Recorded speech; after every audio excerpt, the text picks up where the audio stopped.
All right, we're live. ATMP Mets, baby, at Twitter. All things Mets podcast. It is the return of the one, the only Jack Hogan. Jack, how you doing, buddy? Josh, thank you for welcoming back. I appreciate it, buddy. Doing pretty good. Doing even better with our 14-6 Mets. We love to see it. What do you say we just get right into it about that Diamondback series?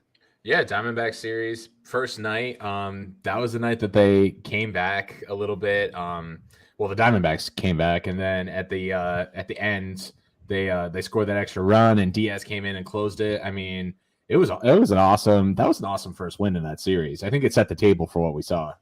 Forgive me, that was the game that Diaz blew it in the ninth, right? And then the Mets came back to win it. It was. Yes, because he got the W. Yeah. Yep, he got the W. It was. And Lugo actually locked it down to close it out. Lugo got the save, so my apologies. Yes. David Peterson pitched pretty well that night. 5 2/3, 3 hits, 1 run, 1 walk, 3 strikeouts. Come on, better than Steven Matz. I'll take that. Oh, I'll take that any day of the week there, Joshy. I like the cut on Lugo's off-speed pitches that outing. I mean, we've not seen that this year yet, and I think he was really dropping in some curves, some sliders, and really keeping those D-backs off balance. It was really good to see from Lugo because he's going to be an important part of the pen going forward, especially with Trevor May's struggles. Definitely. Another thing, that I saw that I liked was the bomb from Jimmy McCann, that first home run right there. Longest of his career. Yeah, it was as Mark DeRosa would say, tank. Like, it was up there. It was up there. So it was good. For sure. Mets got into a little trouble. Lost on Saturday. They had a spot starter. Trevor Williams started the game. Did not pitch well at all by any means, but was there anything positive that you saw from that game that you liked? So I will say about Trevor Williams, before I say anything else, he had only pitched 1 1/3 innings or 1 2/3 innings. It was definitely less than 2 innings at that point in the season. So a little bit of a rusty outing was kind of to be expected. I hate when people say it was a throwaway game. I heard some of that. I don't think any game is kind of a throwaway game. I think the offense should be able to carry us at this point. Overall, though, that game, we had Lindor with a hit, Marte with a hit, honestly, Tom Smith with a hit. I believe it was a double, and then that was followed up by a triple by McNeil, who's just been tearing the cover off the ball. So even though it was a Mets loss, we got to see some of their players really not their regulars stick it to the D-backs that game. Yeah, stick it to the man. And then Sunday came, and that's where things got hot. Tyler McGill, baby, shutting shit down. He looked good. He did. He looked great. 6 2/3, 5 hits, 2 runs, 1 walk, 7 Ks. He gave up a home run. But, I mean, I'd take that any day of the week because it preserves your pen.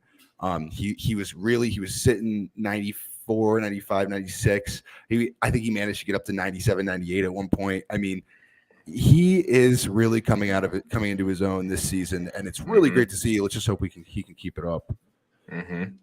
Marte Lindor had big hits. I liked the offense and kind of the comeback a little bit from the Saturday game of only scoring 2 runs. They scored 6.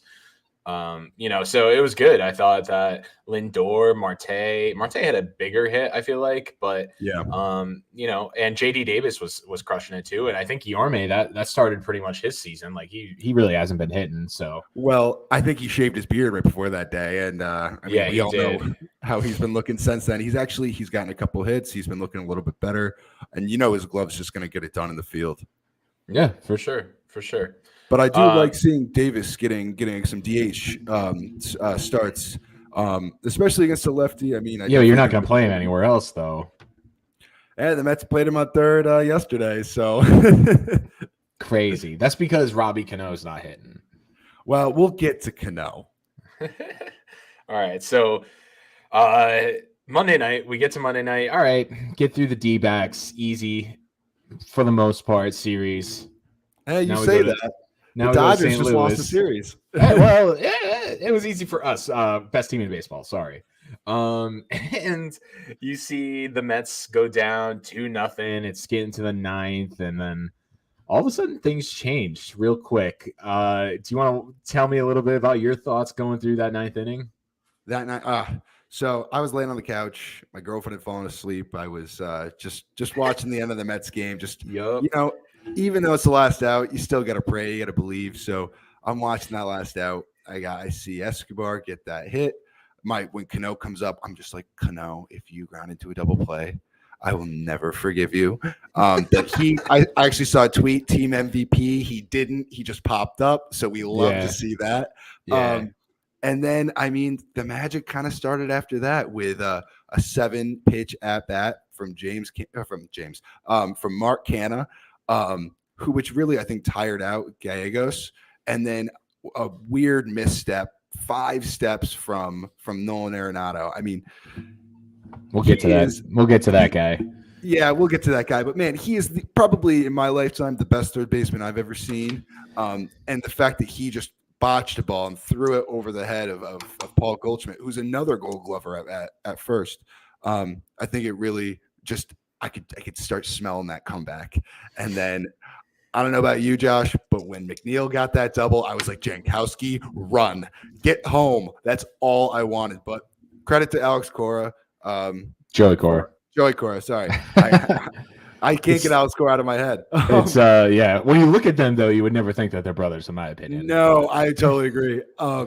But yeah, credit to him for holding him up and waiting for that Dom Smith single, which I will say, Paul Goldschmidt made a fantastic play on that ball. It made a weird hop at the end, and he made a catch, and then just Gallegos made the mistake of looking at the umpire before he threw home, and that was the difference in that game.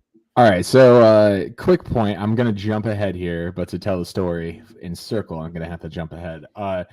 If Gallegos could run or leap or do anything as fast as he can climb over a wall out of a bullpen, I think Monday night's game would have gone a little bit differently. But whatever. We'll get to yesterday. We'll get to game 3. But I think we glazed over a very important part of this game. Max Scherzer throwing 7 shutties against never heard of him. Never heard of him. against Miles Michaelis, who's no slouch, but definitely not a Max Scherzer. I thought Max did a great job keeping the Mets in the game. The bullpen faltered. Trevor May gave up a big hit. But overall, the pitching really held up on that game 1. What do you think, Josh? It was fire. It was just absolute fire. Trevor May gave up, 2 extra runs. And all right, no problem, or 2 runs, excuse me.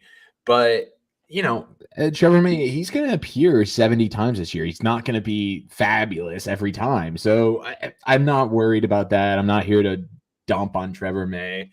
Did you listen to the Rose Rotation this past week? Yeah, great episode, great pod. Man who won't tip his cap to other people. He thinks it's just ridiculous. I'm like, okay. Yeah, cool. I like that. And he made some the pitch that Christian Walker hit out in the Diamondback series, was a great pitch. And he just got around on it. And just in this instance against the Cardinals, he just ended up pitching himself into some bad situations where loading the bases and then having to face the middle of that Cardinal order. I really just think that if he can really get on top of his pitches and start really throwing his fastball with more conviction, we'd see an improvement in Trevor May. I worry about him. He's had a really tough start to this season. I'm not worried. All right. I'm not worried. He's going to appear 2-3 times a week. He's going to have plenty of chances to shut it down. That's true. That is true. Shut it down, brother. So you want to go to game 2? Game 2? Let's do it. So let's see. We got Chris Bassett pitching. So Bassett threw, I'm not even going to look at the box score. I'm pretty sure it was 6 innings, 3 strikeouts, or 6 strikeouts, excuse me, 3 walks, 2 hits, no runs. All right, I looked, but I was through the 6 innings. And, no. And then Drew Smith came in, boom, money. What have we been saying since episode 1 and even before that in the rough episodes? Drew Smith stands right here, both of us. Big time. Yeah. That guy's money. He is an excellent part of our bullpen. I think we have won that Lucas Duda trade time and time again with him. I'm ready to see contest. You mean Ike Davis? Oh, Lucas Duda. Yeah, Lucas I don't remember who either of those guys are. I'm sorry. I only know Drew Smith. Right. Ottavino comes in though, 2 strikeouts, no hits. I mean, shuts it down, and then Diaz comes in, walks the first batter. I believe it was the first batter, and then he just gets 3 outs. And I mean, it really couldn't have been better. You couldn't have written it up better than that. Yeah, I agree. That was a great dub. Great dub for sure. Just the pitching was unbelievable. So what happens towards the end of that game? And this will kind of, carry us into game 3. What do you think some of the things were that happened that we saw more of in game 3? The hit by pitches in 20 games, the Mets have been hit 18 times. That is ridiculous. And we're throwing at Pete's head twice in 20 games. That cannot happen. And I know everybody probably is listening to this has probably heard, been on Twitter. Intent doesn't matter when you're throwing at people's heads and when you don't know where the ball is going. So I really don't like, and I think the Mets have to retaliate at this point. I mean, look, even if it's not like an intent thing from the other side, they need to say, look, if you're going to hit our guys, we're going to hit your guys too. What do you think, Josh? So obviously Alonso pissed. I was furious. I was really scared at the same time. First it was scared. Then, he ran to first base and I was like, okay, like, hold on. Let's check on Pete. The polar bear needs to slow down. But yeah, no, I thought like after he was okay, I was like, all right, now I'm hot. And then I in the moment I was mad when Marte got hit. But, after taking a deep breath and realizing the circumstances, bases loaded, they're not trying to hit him. But at the same point, I do agree. And I agree with what Marte has said. I think, I think he said it either that night or before that even. Like, if this keeps happening, we will retaliate. And that's exactly what they did. Yep. So that takes us into Wednesday's game. So rough pitching day for sure. Let's just talk about it right now. Yeah, Mets blew a 5-0 lead or 5-1, 5-0, 4-1. Blew a 4-1 lead, and then it was just ugly from there. But go ahead. Carrasco just didn't have it. I mean, I actually wasn't able to watch the game. I got the last 2 innings, but from what I heard, Carrasco just didn't have it, and those Cardinal hitters just took advantage. But I think really what you're trying to talk about, Josh, is what happened to Nolan Arenado later in the game. Well, so we got to cover the bases before that. One of the players got hit, JD Davis, on it looks like a cutter, but I think it was something else. And it looks like it hit him right on the ankle bone. And he looked like in a lot of pain. And thank God x-rays are negative. He'll be hopefully fine. He's going to get rehab. That's just an ice heat situation. Make sure you can have flexibility in that ankle. So he'll be back in a few days. But then Yohan Lopez comes into the game and it's like, okay, all right, what's this young guy going to do? He hasn't even been on the team really. He's kind of just in and out. Right. And he's just like, oh, hello, best third baseman in Major League Baseball. Here's my fastball. Eat it. And then this is where I get mad because Nolan Arenado was kind of being a bitch. I totally agree. And screw it. He's never going to listen to this. He was being a bitch. He's being a prima donna, acting exactly like our other friend on ESPN, Alex Rodriguez. Like, I think they think that they're like, the same person. Like, Alex Rodriguez right now is a cartoon character, to be fair. But in this heyday, you hated Alex Rodriguez. Hated that guy. And I'm starting to hate Arenado a little bit, like just with his antics and, get me out of Colorado because the team won't spend money, even though I was the idiot that signed this huge deal for 13 years. Like, that's on you, bro. That's on you. And you don't need to be an asshole all the time. And clearly, like, you didn't know. I mean, you didn't know that was going to happen as the best player on your team. Are you kidding? One time in like 2012, 2013, whenever Terry Collins was around, and I think it was against the Brewers or someone else, And the Mets players kept getting hit, and then they were hitting their players, and then you knew David Wright was going to get thrown at in the next at bat, and Terry Collins took him out of the game, and it was a huge issue. So, like, as a baseball person, and maybe this is Marmol's fault. I don't know. He's a young manager. He's young on that bench.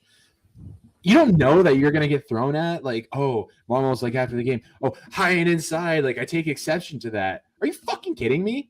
And he didn't even get hit. I mean, it just kind of it was a fine pitch. I thought. I no problem with it. No problem.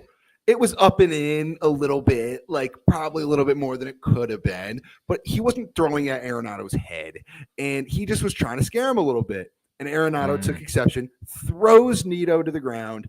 Oh, he threw him like a rag doll. You would have thought Tomas Nido weighed like 80 pounds the way Arenado just was like, oh, and he's a solid catcher. I mean, and then a big boy. So I got to ask, how do you feel about that first base coach from the Cardinals, Stubby Clapp, I want to say is his name. I actually missed it. What do you mean? He tackled Alonso and threw him to the ground. He I did see that. That was him. That was the first base coach. I was wondering who that was. Yep. Dude, and Alonso pissed. Well, I thought Alonso was going to charge the mound in game 2. So he definitely thought about it. There's no way he didn't. Yeah. I think Alonso wasn't going to do anything to anybody. I think he was just trying to go in there and try to keep the peace. But I will say, what are these coaches doing on the other team? Grabbing our players and throwing them to the ground. That can't be happening. If you're going to grab players, do it on your own team. Don't start grabbing other players from other teams. I can't get on board with that. And actually, Josh, I don't know if you saw probably 5 minutes before this episode started. I did. Arenado got suspended for 2 games, and Genesis Cabrera got suspended for 1 game. So no Mets suspended, as we see, because it looks like baseball understands. Like, yeah, baseball understands. Well, don't even get me started. Anyway, I won't. Don't even get me started. So okay. All right, but either way, you win the first 2 games of the series. Yesterday was more about a camaraderie, a chemistry type game almost of, yeah, we lost kind of big and we blew a lead, but we came together when it really mattered. Yep. And so I like that. And to be, again, Arenado, you had to know it was coming. Yadi Molina, I thought, kind of got into it a little bit, but he like kind of grabbed Nido, I think, which was weird. It was interesting. He must have some relationship with him to go and grab Nido and be like, do not go back after Arenado after he pushed you out of the way like that. Right. And I think, you know, from what I saw from that fight or brawl or brouhaha or the fiery baseball, whatever you want to call it, is Wainwright and Molina and Pujols and Scherzer were the guys that were like, let's count on.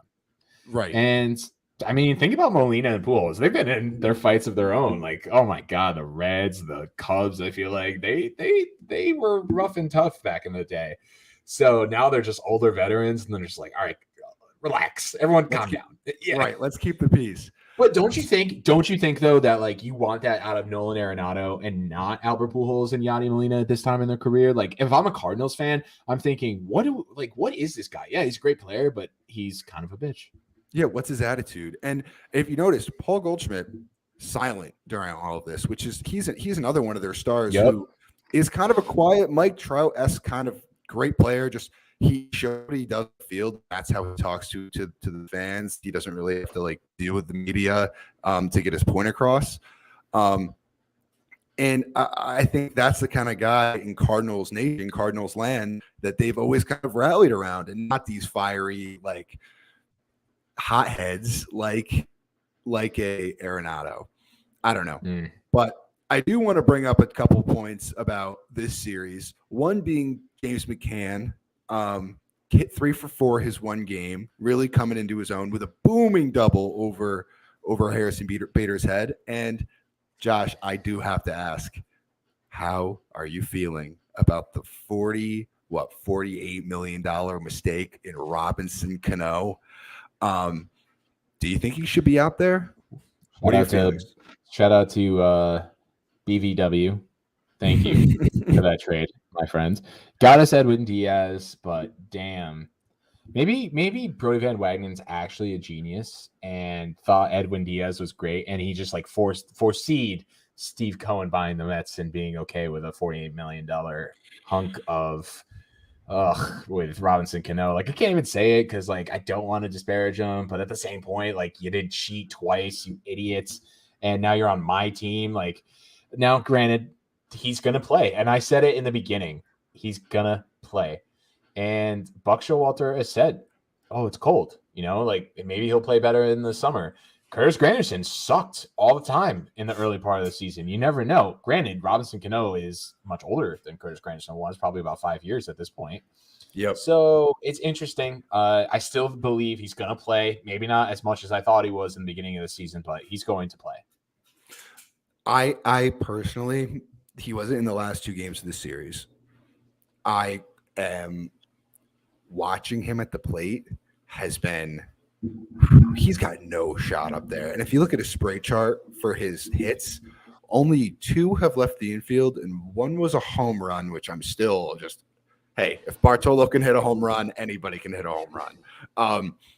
And the other one was like a double the other way that he was late on. So I struggle to justify putting him in the lineup other than his paycheck.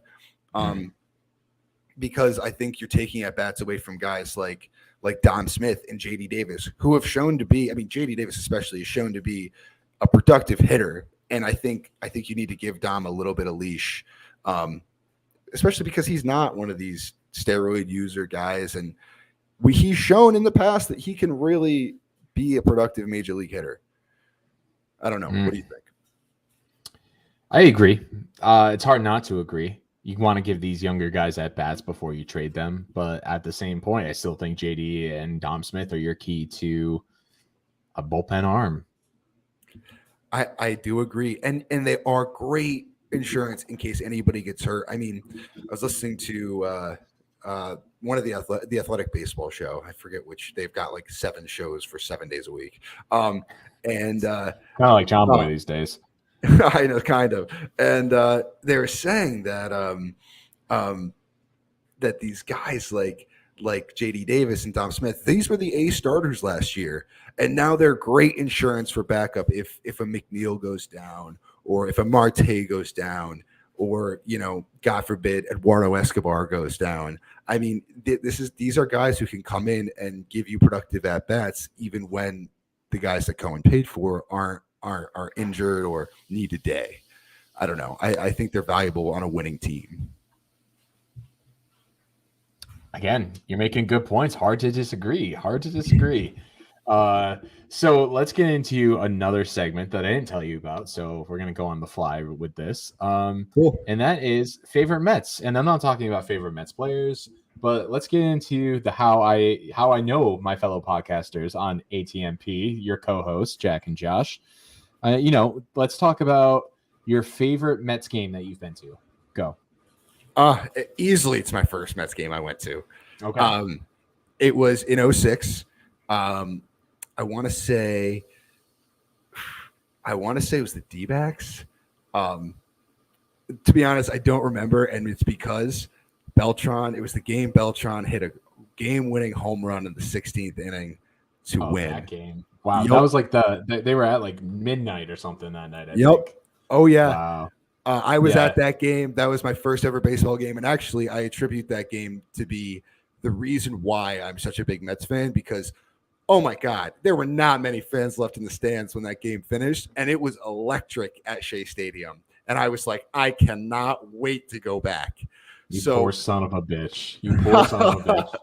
He fell for it. Hook, line, and sinker. I was born into it. Had no choice. So, you fell for it. Oh, so sorry for you. Anyway, in 2006, so I started watching, and probably like 2004 is what I remember most, like consciously actually remember, because I remember the guys like Steve Traxel, Vance Wilson was on the Mets for a while, Jason Phillips, like just these guys, and Piazza was still there, but like he was kind of at the end almost a little bit.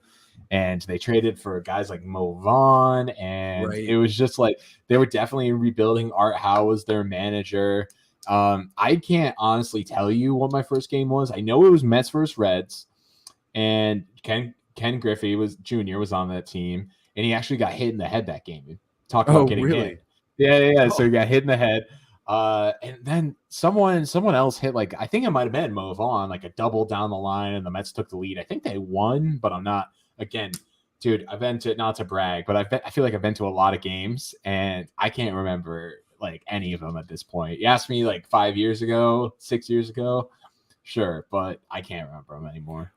Well, let me ask you, your favorite game though. It has to. Weren't you at the Wilmer Flores game, or were you at the day after that? No, so I was at the Sunday night game after they got Cespedes, and that's when our boy Noah and I were sitting in the upper tank of Citi Field, and literally the last row, like $25 seats, like whatever. We both called out of work the next day, like we knew what we were doing. Sunday night baseball. It was at 8 o'clock at night back then. And I think it was Granderson, Murphy, and then Cespedes got a hit, and then I think it was Duda all hit home runs. It was a left-handed barrage of home runs against Zimmerman. Was it against Jordan Zimmerman? It was against Jordan Zimmerman, right. And I remember because that ball Duda hit almost hit him, and he put it over the right field wall. Oh my God! So, and then I was at another great game. I had like dugout box seats. At the Mets Astros, I think like 2014, maybe. I think it was before the Mets got good. And Duda hit a walk-off home run to like end one of the games. And I think it was either end of season or the next day was the end of season. So that was sick. I remember that game. So, no, I've been to so many great games. Mets-Yankees Subway Series. David Wright hits a double over Johnny Damon's head and off Mariano, win the game. And I was at the Harvey Better game against Strasburg in April, dude. It was the coldest day ever. During the day, it was so hot. I was like wearing shorts. I'm like, awesome. You get out in that outfield and the left field seats in Citi Field. Holy crap. I was freezing. Yeah, I can only imagine. Oh my God. Well, I gotta tell you, my first ever baseball game actually was a Montreal Expos game. My parents brought me up there, and I actually got to see Vlad Guerrero Sr. like incredibly close because there was nobody there. Tickets were so cheap, and they just let everybody walk right down to the expensive seats. It was pretty awesome, but I was too young to really grasp what was going on. So, unfortunately, I wish I remembered it better. Yeah, a lot of those games, like I saw, you won't even know these names. Talk about 2004, real quick. Mets playing the Cubs. Sammy Sosa had like a 4 strikeout game, 3 strikeout game. Played terrible. Sosa. Well, no, hold on. It gets better. And then the Mets are down like 5-2 or something in the ninth, and up comes this guy, this outfielder named Victor Diaz, and he had 2 runners on, and it hit a home run to tie the game in the ninth. Goes to extras. I think it went to the 11th. It was a Saturday afternoon game, so it was chill. And I forget who the pitcher was, but this guy named Craig Brazil came up, hit a walk-off home run. I'm pretty sure it was his only home run in the big leagues. Yeah, I was going to say I've never heard of that guy. Exactly. So I heard you had a trivia question for me. Let's see what you got. If you think you can master it, I don't know. I don't want to brag, but no one was here for trivia last week, and I didn't win, but I didn't lose either because no one asked me. I love it. So I'm undefeated. All right. So first off, before we do the trivia, I do want to say I will be at the Phillies Mets game on Saturday. So if you're there, give me a shout out. Come say hi. I'll be sitting right on the Pepsi porch. But I will say Coca-Cola corner, sir. Excuse me. Get your sponsorships right. How dare you? Coca-Cola could be a sponsor of us one day. Fair enough. All right. So you ready, Josh? Hit me. What former Met hit the most career home runs before donning blue and orange? Oh, Willie Mays. Yeah, damn it. I thought I could stump you there. Not even close. Well, the Mets get a lot of these guys like Giambi or like these guys who like. They never had Giambi, though. Not Giambi. Mo Vaughn was a power hitter at his end. Right. And they're always at the end of their career. Yeah, Sheffield's who I'm thinking of. Yeah. There it is. And it's always at the end of their career, and they've always had a shitload of home runs. And I was like, maybe Josh will say one of those guys, but nope. You got it, Mays. Easy. Come on. I do have one more thing, not really trivia, but a scoring question, kind of a bonus question. I heard this over the weekend, so shout out Zach Aarons if he's listening. So runner on third base. Yep. Hitter squares around to bunt. Okay. I think there's one out. He throws to home No, excuse me. There's a run on first base. He throws to second, throws to first, guy's out. How do you score it? I have no idea. I've never worried about the scoring. You don't worry about scoring, dude? No, I don't. And I think I butchered it too. I don't even think that was the right delivery of it, but it was wild. He like got me on it, and I was just thinking there. He literally had me thinking for about a half hour about how to score that, and everyone at the gathering I was at had no idea. I was definitely the closest, not to brag, but it was hard. It was like fielder's choice, and then like an RBI, not an RBI, and things like that. And basically, like if you square around a sack bunt and you get the runner out, then it's a fielder's choice. It counts as an at bat. So it's just interesting things like that. Yeah. So, what do we got going on this weekend? Next week, what's up? So yeah, we got Phillies coming up. Actually, we got Phillies, Braves, and Phillies. So this should be an important week for us. Let's really put some distance between us and the competition. And the Phillies are bad. Like, hey, they just swept their series against Colorado. It's Colorado. I know, but Colorado had a good record before the Phillies. They ran into the Phillies, and Phillies are 10-10. They're playing 500 baseball. Joe Girardi. They were talking about Joe Girardi on the hot seat like 4 days ago. Oh, I'd love to see that. Oh my god. Oh, not a big Girardi guy. Yeah. No, I hate Girardi. Yes. Nope. I hate him. Talk about mismanaging a bullpen. Holy shit. But yeah, we got Miguel, Walker, Scherzer for this series, and I think we miss Wheeler. So yeah, Wheeler pitched today, so we're missing Wheeler. Kyle Gibson is pitching Saturday for the Phils. Nola's pitching Friday night. Nola pitches good against the Mets, so that should be a good game tomorrow night for sure. Yeah, for sure. Kyle Gibson, interesting guy. I don't know if you listened to Talking Baseball this week, John Boy Media, shout out to them. That was a great episode. They kind of just like called Kyle Gibson out of the blue. So yeah, I thought that was really awesome, really dope. And he had a lot of interesting things to say about like his cutter and things like that. So it was a good listen. And then Sunday, Scherzer, Eflin. That should be a great game. That is a Sunday night game, my friends. I was going to say, it's got to be a Sunday night game. All night games this weekend. So I think I'm going to have to record the Saturday night game you're at. I might be going to an Albany Firewolves game. So we'll see about that. But yeah, something different. Just, getting out of the house. I was like, we could just go to a bar and watch the Mets game. That didn't really fly. So yeah, no, it'll be great. I think, and this series this weekend will be dope. So I'm excited for tomorrow night, getting it going. And I think it's going to be a good weekend for Mets baseball. And maybe we'll do a show early next week, but we'll see how our schedules are doing. And we'll definitely be back on Thursday for sure. Yeah, for sure. Full shizzle. All right, that wraps it up. ATMP Mets, follow us on Twitter, subscribe on YouTube. Come on, hit that subscribe button. You want to do it. That's right. All right. Bye.